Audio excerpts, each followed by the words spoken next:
Welcome to your City Council Minute.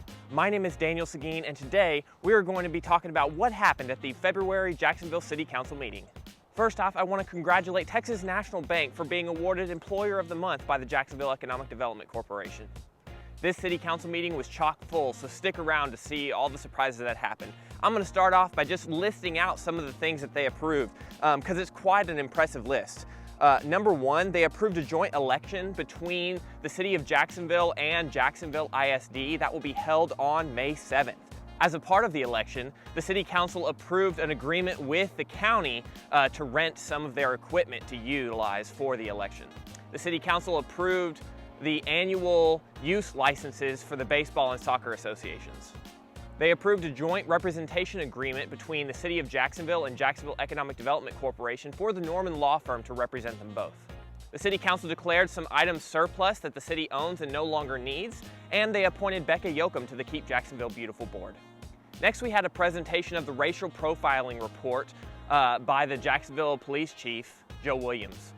The chief presented how we had just over 7,000 stops in the year 2021 within the City of Jacksonville city limits. And most of those stops, or I should say the multitude of those stops, fit the racial demographic of the town itself. The chief said that after thorough analysis, it's clear that there isn't any racial profiling going on within those traffic stops. And he also let us know that there have been 0 complaints over the last year of racial profiling from those traffic stops. The City Council approved the purchase of 3 new Chevy Tahoes for $180,000. That money will come from the American Rescue Plan Act funds that were given to the city. The City Council then held 5 public hearings, and I'll read some of what happened at those public hearings here for you. First, Verizon withdrew their request for a special use permit for the construction of a new cell tower. If you would like more information on that particular item, it was actually tabled from a previous City Council meeting, so you can go back to the January Council Minute and get a little bit more information on that. The second public hearing was the rezoning of one lot at 600 College Avenue. It was formerly part of Lawnmowers College, and they're rezoning it from a planned development to multifamily low density. The next public hearing, they were rezoning 2 parcels totaling 5.5 acres just east of the Jacksonville Pines Apartments, and will be rezoned from multifamily high density to single family. There was no opposition. Both of these items were passed 4-0. Next, there was a public hearing where there was a particular request for a special use permit to utilize a commercial building for residential use. This item was actually tabled to the March meeting, as the council would like to do have some more deliberations, get some more information on what exactly they would be doing with the building, what it would look like, and the logistics of actually converting a commercial building for residential use. The last public hearing was to consider holding a referendum for the sale of 7 lots on Lake Jacksonville, commonly referred to as Kiwanis Park. That particular referendum will be on the ballot for the May 7th election. Next was the consideration of an ordinance actually abandoning a small portion of Wilson Street between South Bonner and South Patton Streets. This portion of the street was actually never fully developed. It's currently just essentially a lot of grass.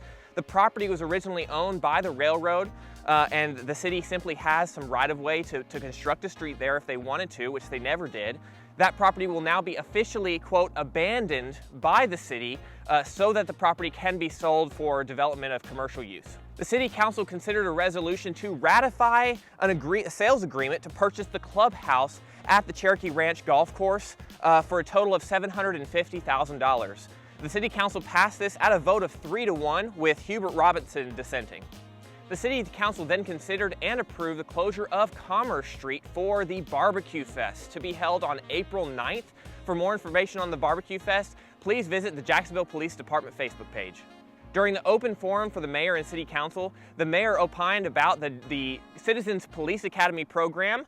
The mayor and Rob Goen, Mayor Pro Tem, are both a part of the class and have truly enjoyed getting to know the ins and outs of what our men in blue deal with, our men and women in blue, I should say, deal with on a day-to-day basis, and to truly experience what that is like. The city manager would like to share that both the police department and the fire department have fully been integrated into the new public safety complex. He'd like to talk about how the Sesquicentennial Committee has been hard at work and has set October 15th through the 22nd as a week full of events celebrating the 150th anniversary of Jacksonville.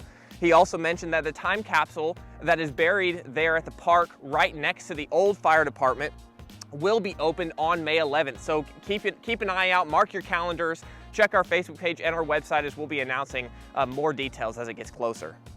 He also wanted to share that we have officially launched the RAVE emergency notification system.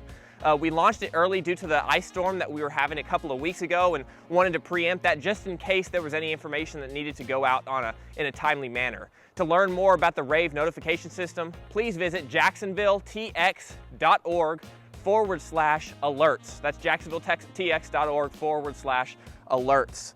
He wanted to share also the new library logo.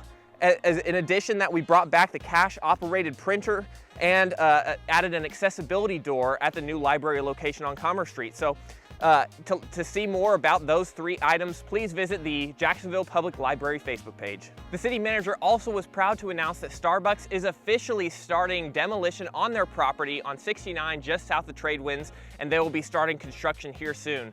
In addition, he wanted to encourage everybody to go out and try our local coffee shops and both Postmasters at the intersection of 69 and 79 there at the Landmark, and Neighbors right on Main Street. The last thing the city manager wanted to share is that Jack Brewer, a former police department chief here at the city of Jacksonville, has recently died. Prayers and thoughts go out to his family and extended family. And finally, out of closed executive session, the city council had 2 items to act on. The first, the council adjusted a lease agreement with a tenant at the industrial park and also authorized the city manager to purchase 0.051 acres near Highway 79 East for administrative purposes. That's all I have for you today. Thank you so much for watching your City Council Minute, and please remember to tune in next time. Follow us on Facebook, check out our website, and sign up for alerts to get more information.